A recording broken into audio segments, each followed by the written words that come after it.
In the quaint village of Eldermire, time seemed to move at its own unhurried pace, except every night at precisely 3:33.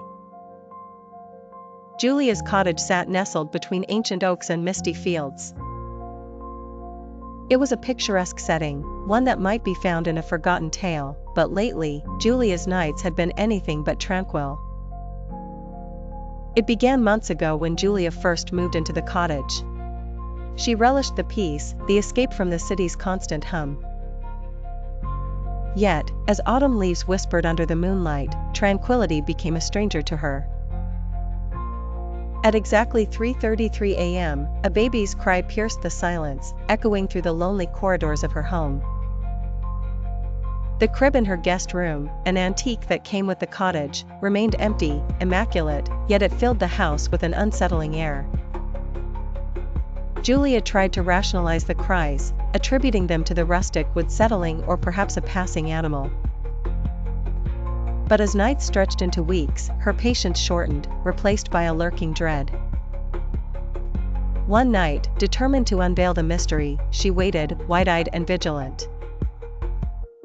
Her clock ticked down the minutes. At 3:32, she held her breath, her heart pounding like a drum in the dead of night. Then, 3:33 arrived. The wailing began, a heart-wrenching sound, as if pleas from a tormented soul, bouncing off the walls. The room grew ice-cold, moisture clinging to every surface like dew on grass. Julia, frozen with fear, felt a presence behind her. It was neither seen nor explained, but felt, a suffocating weight of eyes watching her. The smell of lavender enveloped the air, sweet yet overwhelming. It was a scent she recognized from the fresh bedding placed in the crib, seemingly alive now as it swirled with the cries. As the crying persisted, Julia's sleep became fragmented, haunted by whispers that the presence noticed her every move. Daylight offered no reprieve, shadows seemed to stretch and shift beyond what was natural. With desperation bleeding into her waking thoughts, she delved into the cottage's past, visiting the village's sole library. There, she unearthed a worn journal recounting the tragic tale of a mother named Eleanor, who lost her child under mysterious circumstances decades prior. Eleanor's grief consumed her, leading her to a fate less tangible. Her essence clung to the walls of the cottage, seeking solace through her stolen child. Julia understood then.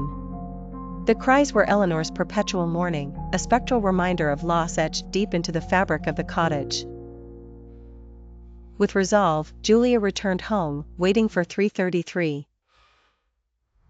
As the minute arrived, she spoke softly to the crib, sharing whispered promise of peace.